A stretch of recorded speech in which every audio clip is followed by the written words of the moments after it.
Your trusted source for news and analysis about Chicago White Sox prospects and player development, covering the Major League Baseball draft and international market, plus the action in Kannapolis, Winston-Salem, Birmingham, and Charlotte. This is the FutureSox Podcast with your hosts, Mike Rankin and James Fox.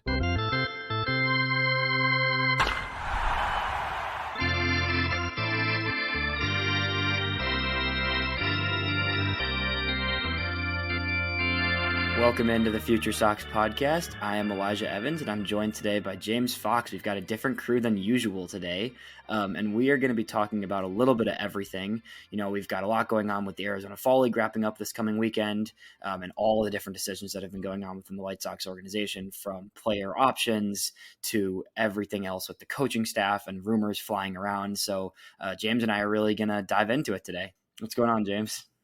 What's up, man? It's good to do a show with you. We haven't done one since the draft show, and that was all excitement, like, until the pick was made. And then it was, a lot of talking ourselves into what the heck this team just did. So yeah, exactly. That was something. I was definitely fired up during that. So it's good to get to talk to you in a little bit more of a calm zone today, and just kind of a lot of good things going on right now, and things that we are excited to look at as the offseason gets rolling.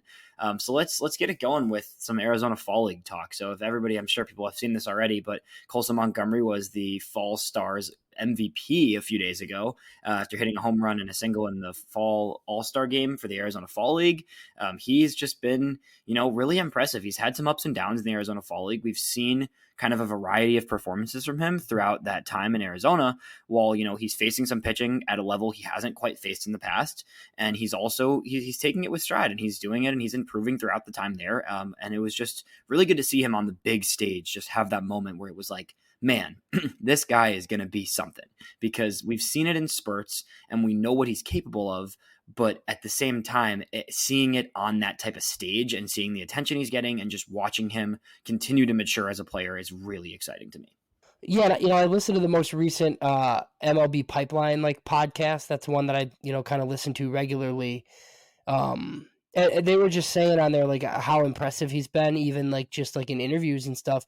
And one of the things that they mentioned was, I guess I didn't realize that it's uncommon for the MVP of the Fall Stars game to be the highest ranked prospect in the Arizona Fall League. And that's what Colson has been. And like you said, there were some struggles, right? But I don't know what you thought of, I kind of heard him talking about how he made a concerted effort to kind of swing more than he kind of did during the regular season, because there was a period where it was a lot more Ks than walks, and that really hasn't been his MO as a professional, essentially. So it's kind of good to hear him kind of say that he did that intentionally, just knowing that it was going to be better pitching than he's ever faced. And it does seem like he kind of figured it out. I think Jonathan Mayo on the broadcast made a comment about how the lefty that was coming in had nasty stuff or whatever, and then Colson Montgomery took him deep left. So yeah, that was it's a tiny sample, but everybody cares about the Arizona Fall League, right? Because it's the prospect league, and the fact that he's doing this there is really important. He's the 17th ranked prospect in baseball at Pipeline. Kylie McDaniel of ESPN has him 2 overall, which, I think both of us might think that's a little bit high, but this is what we're dealing with here, right? It's a universal top 20 prospect that'll be top 10 for a lot of people. And I think we're going to end up seeing him maybe a little bit even earlier than you want to. Yeah, I agree with you on that part. It's really interesting to hear what you were saying about, the swing decisions, which I like to hear, because when I was looking at the numbers and I was watching a few games from early in the Arizona Fall League, it was a bit concerning to me, because he's such a patient, sophisticated hitter normally. So to see him swinging a lot and his strikeout rate go up was kind of confusing, but I think there's a lot of intention with everything he does. When I talked to him in Birmingham and when I've just seen him play all season, he's a very intentional person, and the way he approaches hitting, even in the cages when he's warming up, he has a methodical way about him that is well beyond his years. And I think that's important to note when you look at his numbers from Arizona, that he's making that effort to swing a little bit more and add some aggression, because he's facing pitching he hasn't faced. And like you said, he's got that kind of ability to change gears and to work on certain things when he has the ability to in Arizona. And that's great to see. I liked kind of seeing his approach build back up a little bit the last week or two, because this is a guy who brings a skill set that we don't see on the White Sox roster. And he is, as throughout his time in the minor leagues, he has such a high just plate approach and ability to work counts and to find his pitches. And I want to see more and more of that, but it's also good experience for him to take those swings against better pitching. So it's exciting. It's all things to build on. I agree with you though, that there's a really good chance we see him a little sooner than we want. I think we're going to dive into that a little later, but let's talk about some of the other guys with the White Sox. In of the few guys the White Sox have there's some that have really stood out in the last few days. Let's talk a little bit about Brian Ramos. What have you kind of noticed, and how are you feeling about the way that Ramos's fall has gone? Yes, I mean, it seems like he's like turned it on a little bit here, like of late. I always feel like Brian Ramos, he like never has the runway. I feel like it's just like he'll get going, and then he has like some sort of minor injury, and then he'll struggle for a little bit, and then he'll get going again. I always think like the most interesting thing is like Rule 5 decisions and like adding guys to the 40-man and like things along those lines are just like things that I always pay attention to in regards to like what teams think of like their guys, right? And he spent the entire season last year on the 40-man, like used an option, and like he's super young still and played in Birmingham. So I'm just wondering, like, did they hike him to Charlotte, and how quickly does he, become an option for the White Sox? I mean, he's really only played third. He's played second in the past, but that hasn't been like a thing really. And then like Chris Getz talked about how like Moncada could move around potentially. So I don't know. Like I feel like, like Ramos is right on the precipice. So I mean, I do think we see him. I guess I still just don't know. I don't know how much of a big league impact it is, but like he definitely, has tools. I'm very curious to see like what it looks like once he finally gets there.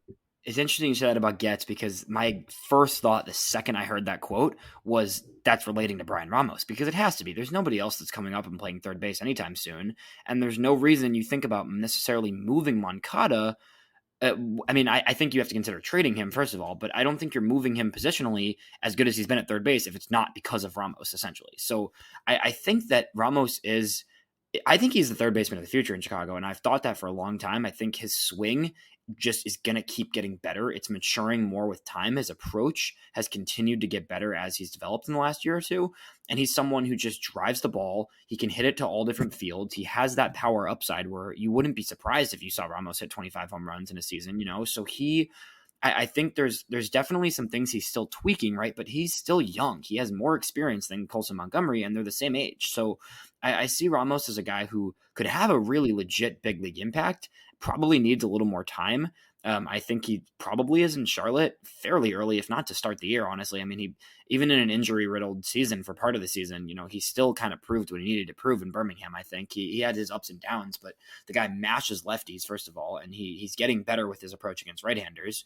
And I think his just offensive upside, in addition to the fact that he's gotten a lot better at third base, he's looked comfortable there in the fall league. He looked comfortable there in Birmingham this year. His arm is strong. His range has improved a little bit. I think that was part of the thinking of like maybe he ends up at second, was because the range wasn't always there, 2 years ago when he was starting to come up in the system. But he has done everything he needs to do to continue to get better at third base. He's working hard at it, and he looks like a big league third baseman right now. So whether it's being kind of a versatile player and Moncada shifting to second when he comes up or something like that, come 2025, I don't see the White Sox taking a $25 million option on Moncada, whether they plan to trade him or not. So I think come 2025, Ramos is the plan at third base, and he's doing everything he needs to do in the fall league to get more experience under his belt. Yeah, I mean, I would say 2025 for sure, like unless he's used in some sort of like trade, obviously, which, we have no idea.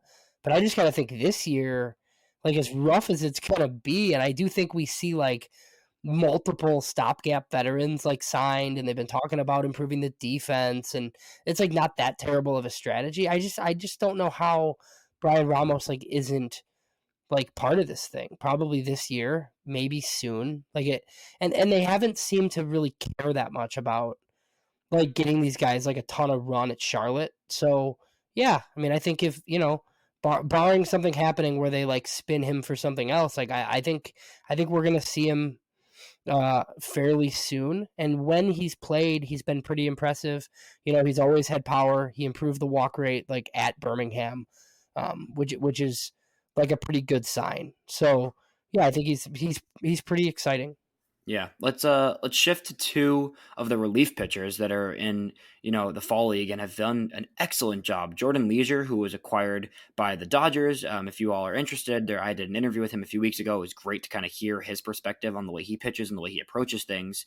And then Fraser Ellard, the two of them have kind of been the late inning duo for the Glendale Desert Dogs, and have done an excellent job. Leisure was solid in the Fall Stars game, and they've both been really strong throughout the entire fall league. I see. The White Sox bullpen has very few solidified people in it. Gregory Santos obviously established himself as a future piece, and Crochet and Bummer will be there unless they end up. Bummer could be moved at some point in the near future. But the bullpen has a lot of openings, and Jordan Leisure is someone who I think we're almost expecting to be in the bullpen right out of the gate. And Ellard is someone who, with a little bit more innings under his belt and continuing to work on his command, could also be a piece at some point in 2024. What have you liked kind of from both of them, and what do you see going forward from those two?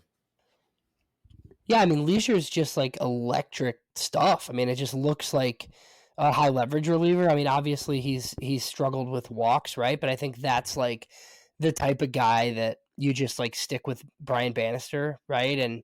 And kind of see what happens. It was like an underrated part of that Dodgers trade, because you trade a guy like Lance Lynn and you get Nick Nastrini, but like the sweetener is like a Jordan Leisure, right? It's like not a top prospect, but because he's a reliever, right? But you could essentially get like an eighth inning guy out of it. Not that he can't close, but I just kind of feel like Gregory Santos is the closer for now. Yeah, there's no reason why that guy shouldn't be like in the big leagues next year. He's been pretty impressive. And then Fraser Ellard's interesting just because like the White Sox always have like some reliever that they put on the 40-man like in front of the Rule 5 deadline, that like you're not expecting. Like it happens all the time. Like it was how Matt Foster was, and there was like the Anderson Severino, right, from the Yankees they had, who they just like a lot of times they'll send these relievers to the Arizona Fall League to give them a shot, but it's also guys that are like really close to being up for Rule 5 and they want to like make a decision on a guy. So, I think that deadline is like November 14th or something like that. And there's some obvious names like Eater and Christian Maynard, guys you have to protect. If Fraser Ellard's on that list, I wouldn't be surprised. And if he is, it'll kind of tell you what they think of him. Because I don't know if you've done this recently, Elijah, but if you go look at the White Sox 40-man, like there are pitchers on there who like I forgot that are like on there. There's a lot of guys on the 40-man, so there's a lot of space that can be created right now. Yeah, definitely. And Ellard's a guy, right? He's an older pitcher. He didn't have a very good season at all this past year in the minor leagues, but there's a reason he's at the Arizona Fall League, right? Teams don't just send guys there for, just because, right? He had a somewhat limited season and he's got some stuff. Like his stuff can seriously play. He just has some fine tuning to do on his body and his location, especially, I think. So that's a guy who it's an obvious indication that the White Sox see something there that they want to build on. And that's why he's been in Arizona, and that he's done a really good job since he's been there. So, like I mentioned earlier, I think Leisure cracks the opening day roster. I don't see any reason why he doesn't. You need to fill 8 bullpen spots, and there's only pretty much 3 that I think are confirmed right now. So Leisure should have one of those spots. His stuff is incredible. He has one of the best fastballs in the entire minor leagues. And then he's starting to pair that with, he already had a slider, and he's developed a curveball in the last year that has really started to look good in Arizona. So that's a guy who, can mow guys down in the bullpen with a fastball, and his ability to now pair it with 2 different breaking ball looks is going to play up at the next level. Like you said, I think he's a 7th, 8th inning guy pretty much right off the bat, honestly. So I'm excited to see where things go with those two. And in addition to Ramos and Colson, I think these are, 4 players that we're at some point in 2024, we kind of expect to see in Chicago. looking towards a different side of things, there was some big decisions made in the last week that we've had many different opinions on throughout the White Sox community. And I know both of us have had our own takes on it. So let's dive into some of these team options. We'll start with Liam Hendriks, who had a $15 million team option that was declined. I love Liam Hendriks. I will always love Liam Hendriks. He has a special place for a lot of White Sox fans, honestly. But at the end of the day, I think it was the right decision. He wasn't going to pitch this year. The White Sox have to try and plug some holes and use that money elsewhere. What were your thoughts on that one? Yeah, I think it was kind of a no-brainer. I mean, it sucks because everybody likes Liam Hendriks, but I think the bottom line kind of was if Hendriks doesn't get hurt, do you think they deal him last year, at the deadline, with their other moves, right? So, I just didn't know that he was ever gonna do year 4, if they weren't winning, right? It's kind of like the out that they built in for themselves. And then with the Tommy John, they kind of had to. He's getting his money regardless. He gets $1.5 million, a season for the next 10 years. I wouldn't be totally shocked if they work something out and he came back. But at this point, if I were him, I'd want to, sign with the Dodgers or somebody, or just, go to somebody where he could contend. I think he'll always kind of be part of the White Sox family or whatever. And, he was a big fan favorite. But, the way Jerry Reinsdorf does business, that's $13.5 million extra that they can spend this year. And while I don't think any of us think they're going to go out and hand out a bunch of money to a qualifying offer free agent, I do think they have some holes to fill. And $13.5 million is a lot that, that they can use towards something. I think that's probably what they're going to do. They don't need to be forking over that kind of money in the bullpen, especially. So, yeah, well, while the whole thing was unfortunate, I think that one was kind of expected at this point. It's a bummer, and I think he'll sign a 2-year deal with a really good team where he can rehab this year and get some money, and then he can move from there to being, a highly paid pitcher for one season, essentially, when he comes back, and a team will take that risk on him because he does have pedigree, and he's been an excellent closer for many years at this point, really. He had a hard start to his career, and it took him years to kind of find himself as a pitcher, but he has done that excellently, and he's going to get a deal somewhere. Somebody's going to take a chance on him coming back and bouncing back from Tommy John. We'll shift gears to Mike Clevenger, who, as much as a lot of people don't like the guy, he was the best pitcher on the White Sox starting rotation last year. That's kind of indisputable, honestly. He finished the season, despite some injuries, he finished the season strong. He had a good year. The peripherals show that he's probably due for a little bit of regression, but he's at a point in his career where he's going to make himself some money. And I'm not surprised at all that he declined his player option. I think the team didn't necessarily, I don't know if you saw details on this. I don't know if they specified if they also declined it because it was a mutual option. I think he declined it initially, and then the team can just say, his option was declined. But I do believe it was his decision, and it was probably a good one because I think he'll get a 3-year deal somewhere for being, a solid 3-4 type pitcher. Yeah, so they don't say it because it's a mutual. So, and he turned down his end, so it doesn't really matter what the Sox did. I wouldn't be surprised if they would have picked up their end because, the way that deal was presented last year was a 1-year, $12 million contract because it was $8 million in year 1, and if he picked it up, it would have been $12 million in year 2, right? So had they agreed to come back, it would have been 2 years and $20 million. That was never going to happen, most likely, right? Because if he was totally terrible, the Sox would have declined it, and it would have been 1 year and $12 million. And since he was really good, he declined it, so it ended up being 1 year and $12 million. So, that's essentially what happens there. All he needs to do to make up the difference is $8 million on the open market. I think he can definitely do that. I think, White Sox fans probably don't care because they don't really want Mike Clevenger on the team.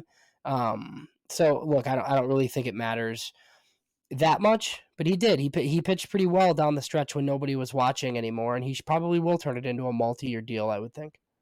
Yeah, it's good for him. He'll get a deal for sure, and he'll make more than $8 million. I can pretty much guarantee that. Now going to the big one. I had some strong opinions on this. A lot of people did not agree with me. Tim Anderson, the team declined his $14 million team option. I think, like we talked about earlier, the plan at shortstop for the White Sox for a long time is Colson Montgomery. And while I understand that, I don't think he's ready. And I don't really see the harm in allowing TA to try and rebuild his value and see if they can turn him into something at the deadline when Colson has a little more time. They're not going to put Colson on the opening day roster still. It's going to be some sort of veteran addition. But I'm curious where you're at on this, because this is the one of the three that I did not agree with. Yes, I mean, I was okay declining just because, like, if you are going to this, like, focus on defense, right? And I think they want these young pitchers to get a lot of run and, like, preach the strike throwing. And I hope they do something at catcher, right, to, like, help with that, whether that's like an Austin Hedges or somebody, where you just go all defense. Like, if that's your plan, I'm just not sure you can put Tim Anderson at shortstop, because he hasn't been that good defensively, and he's just really fallen off offensively. And obviously, like, look, we remember what Tim Anderson was. He hasn't been that guy in a while. He very clearly had no trade value at $14 million. And, there's been some, like, rumblings that maybe he comes back cheaper. I don't really think that happens. I think he goes and plays second base for a contender, and, we'll see if he can figure it out and get back. I think, something Chris Getz said that was interesting to me was that it's just kind of like deadlines, right? If you didn't have to make this decision for like a couple of months, like maybe they just like hold on to Tim Anderson and see what happens. But since it has to be done like at the beginning of the offseason and it's a yay or nay type thing, it's just like, no, we're not willing to pay him $14 million. So, at that point, like, this is the decision they made. It was kind of a clean break. I think a lot of people that we talked to thought similarly. Like, we had Chris Lanuti on, and he thought they'd decline. We had Beefloaf on, and he was all aboard them declining, just because I guess when guys have been as bad offensively as Tim has, like, they just don't generally bounce back from it. So, we'll see. We'll see if it burns them, essentially. But I think, like, they just, at that price, they weren't doing it, and apparently nobody else was either. Yeah, that's some good context you provide, and I don't disagree on a lot of those points. I think that's important to consider, that nobody else clearly wanted him at that value, and that the White Sox. I think if the defensive minded logic is what's in place, I guess I get that.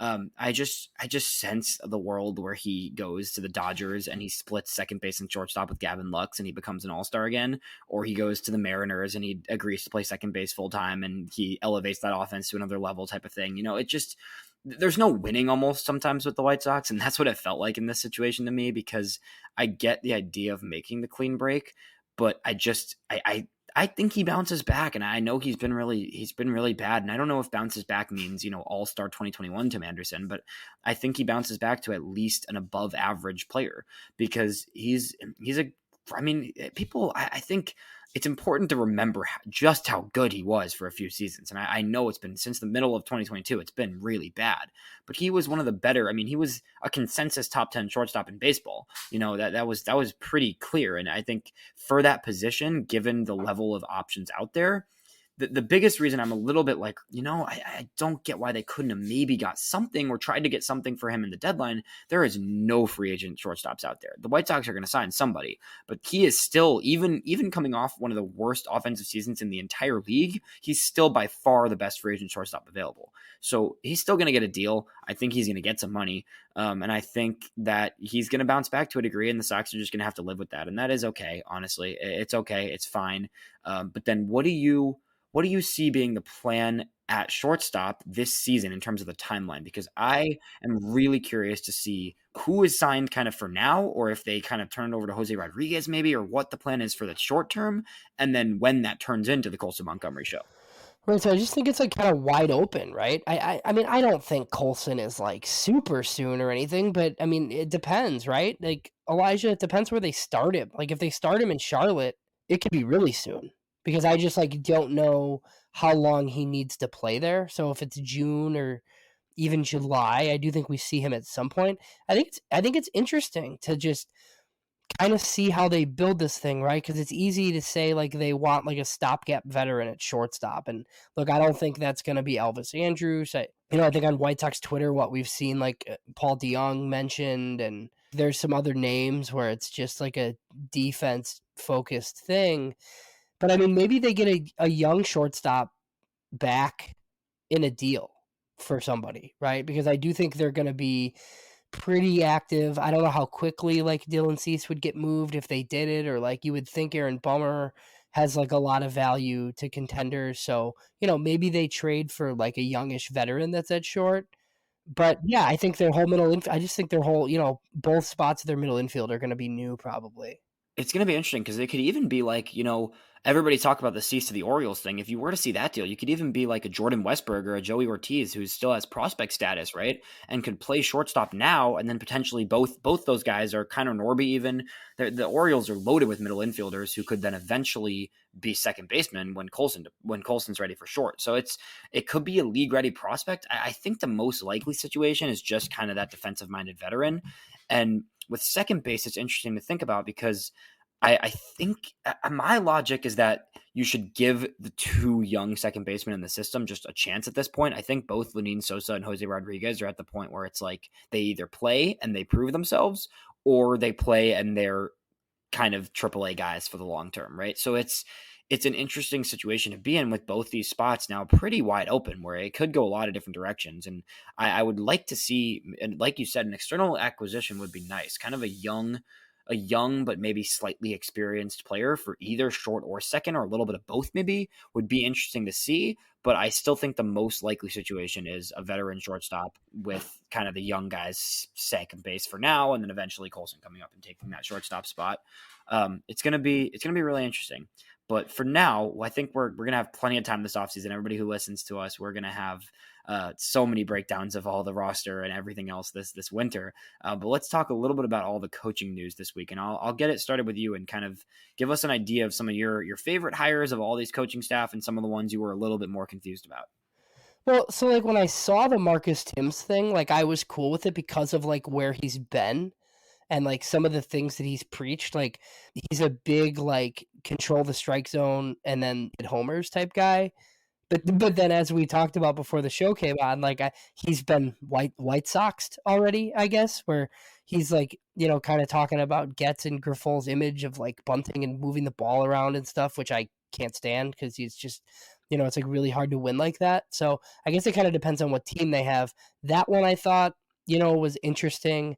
And then even like the additions of like Jason Bourgeois and Grady Sizemore, just that like somebody else is coaching outfield other than Daryl Boston, which I think is good. Like it's been a problem for a long time, and Daryl Boston's finally gone, like along with Kenny. Not that like those guys are great at it, but I think like at least like someone will be doing it.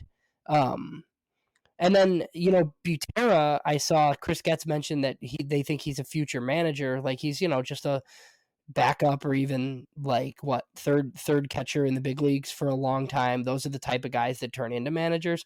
So the fact that they're going to have a big league catching coach, I think is kind of interesting too. So, I do like this staff. I just don't like the manager. So it's really tough to, like if it was this staff with a different manager, I'd be like, oh yeah, this is kind of interesting with some interesting names. But since Griffol's still there, like it's kind of just whatever. Like I'm much more interested, to see if there's like more front office moves coming. Like I do anticipate like a lot of movement in the minor leagues. And then, I'm just curious to see whether there's like a hitting equivalent to Brian Bannister that comes and things along those lines. There should still be like some room to add if they want to. Yeah, there definitely is going to be more moving parts there. And I think it's funny what you say. I mean, I am a little bit, I think I'm marginally more pro Pedro than other people. I'm not, I wouldn't say I'm pro Pedro, but I think I'm a little more okay with him than most are. But it is a good general philosophy to add some of these young, recent MLB guys who have played in the league, who have experience, who have relationships throughout the league, and are just coaches that know what it's like and know what the daily grind's like and can teach fundamentals. I'm hoping Grady Sizemore, is a very good option for outfield defense and for base running. And those are things that he was great at in his career. So it's the idea of adding major league former players is great, and I like it. But like you said, it's hard to get excited when there was an opportunity this offseason to hire an established manager. and they stuck with Grafal from the start of the offseason and didn't even make it a possibility, right? So, I mean, like a Ron Washington, who just became the manager today of the Angels, right? That's somebody that would be kind of cool for the White Sox. I think his name was mentioned last year, or when the Sox were searching, and it's just tricky to get excited and to be, look towards the future when you have a manager who didn't do anything last year, and the philosophy behind the coaching staff, it doesn't sit right with me, and it doesn't feel like the right strategy to me. But at the same time, I can't complain about a lot of these hires. I think for the most part, they were good hires. The staff on paper is a lot of guys who have big league experience. And this year is going to be about establishing not only a culture, but a level of just quality baseball, where it's just doing things the right way, especially defensive focused, and changing the approach that they've had the last few years. And I'm hoping the staff can do that. Yeah, I know. I hope so. I mean, it's just... I just think it's going to be like a lot of young players and stopgap veterans, right? And I guess like maybe the underrated part, like we haven't really talked about, like Ethan Katz returns. They got Matt Wise. I don't know how much of a difference that is, but I think just like Brian Bannister's presence and what he's done, I know that's like more of a front office move than a coaching move, but just everywhere he's been, he's unearthed more out of pitchers. And I think, with the amount of young pitchers that they're going to throw, I just like, it's something that I'm curious to see. Like if you really want to lean into defense, like I hope they do it at catcher. Obviously, like this is the second time I've mentioned Austin Hedges. Like fans would hate him. He can't hit at all.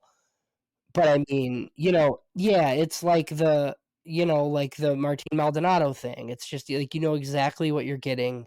You're not going to be good anyway. So just do that. Like instead of, something like Salvador Perez or something along those lines. I am curious too, like just to see how much they dip into like the free agent pitching market. Because, some of these guys that you've talked to, like I'm expecting to see Jake Eater, and, I'm expecting to see Nick Nastrini and probably Christian Mena. And that doesn't mean that they'll be on the team on opening day. Like, do you go after like a couple of, like Tuki Toussaint types, right? Where you have like these number fives, or do you actually go out and sign somebody? I know the White Sox are one of the rumored teams on Cuban right-hander Yariel Rodriguez. There are some scouts that think he's a reliever. So I feel like the team that ultimately signs him will at least like have some thought that he's a starter, right? Because he's probably going to get pretty decent money. I would think he'll get like 50 to 60 million. And if you're giving him that, you think he can start. So that'll be interesting. Like there's been a lot of like photos recently of him with Luis Robert. They were teammates in Cuba. So, maybe that's like one of their splashes. And then, they acquire another young starter like in return for Cease or whatever. But yeah, man, I mean, I don't expect Dylan Cease to be on the team, and I don't really know what the plan for Michael Kopech is. So, you really don't have much starting pitching locked down. The pitching's wide open. That's the thing, right? Like you said, I mean, I think there's still a chance they keep Cease, but with or without Cease, right? That's one pitcher.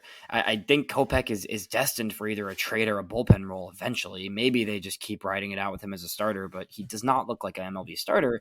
And I think if he's going to be one, it might have to happen with a different team. So you're looking at a rotation that has at most two guys and probably 0 or 1 that are clearly in the rotation, right? So the way I think of it is that I think the ideal situation is you get at least one long-term piece, whether it be a Rodriguez and you believe in him as a starter, or, obviously like an Eduardo Rodriguez would be excellent. There's a bunch of guys on the market who would be really great acquisitions. I think if you can get one piece that is going to be around for a long time, in addition to then 2 or 3, either bounce back candidates or just a veteran stopgaps, right? Because you want to leave room for Nastrini, who I think will even crack the opening day roster, probably given the status of the rotation. And then all these other guys that are on the way between Mena, Cannon, Eater. I mean, you've mentioned some of them, but there's so many solid young pitchers that are on the way, and you want to see what you have with them sooner than later. But in the meantime, you got to sign some guys because there's just not a rotation right now. So it becomes, I don't think anybody wants to see more than a few starts out of either, a Tukey or a Schultens or whatever that might be. So I don't think that makes a lot of sense. So I'm hoping that at least a veteran addition and kind of a bounce back in addition to somebody that can be more long-term fills it out. Are you with me on that, or what do you think?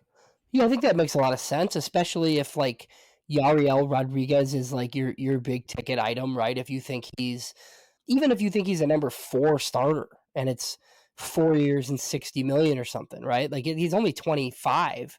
Like if that guy's going to be in your rotation for a while, that's fine. And then yeah, like a couple of like stopgap guys, kind of like you said, you let the kids play too, and that's kind of like what you're dealing with. I think that makes a lot of sense. I just think, they're definitely going to be new faces because they don't have any starting pitching, and I don't think that Tuki Toussaint and Jesse Schultens are going to be in the starting rotation on opening day. Maybe Tuki, but I just I don't really think that's part of the plan. So it'll be a really interesting offseason because I do think there are lots of transactions coming. That doesn't mean that I'm gonna like everything that they do, but I think it's pretty apparent that there's gonna be like lots of change and lots of moves coming. Yeah, there's going to be a ton of moves. I think we've talked about this. I talked about this with Mike recently, but it's the pitching, right? That's the first thing. But then, like you said, veteran catcher, whether it's Hedges, I like Victor Carantini as another option there. There's a lot of guys that could fill that spot. There's second base where you're either just rolling with the young guys or you're signing somebody. There's shortstop where you need a veteran addition. There's got to figure out something for right field. Colas can't be the only option in right field. You got to sign at least somebody who can share that spot and be a backup for Luis and Benintendi. So there's a lot of spots. That bullpen, right? Even with the young guys that we mentioned, like Leisure, there still needs to be a few bullpen signings, even for minimal money, whatever that might be, right? So there's plenty of places that need to be plug and chugged, and we are going to continue to dive into it. It was great doing this podcast with you, James. We don't get to do this very often. And I think it's going to be fun to keep following how everything goes this offseason, and FutureSox has got you covered for all your coverage over the next few months of transactions and trades and everything else going on. Yeah, so thanks for joining me. Thanks for hosting. I like that, similarly to when I do this with Mike, I can kind of just like turn on the mic and start talking. So I'm trusting that you can handle this on that end. I'm glad it worked out that way. So thank you to everybody for listening, and stick back in with us throughout the rest of the season. We'll be back to more of our normal schedule coming up next week. We've got another interview coming out next week with Jonathan Cannon, in addition to all of our normal podcasts that we do on the FutureSox network. That is all for today. We will talk to you all next week.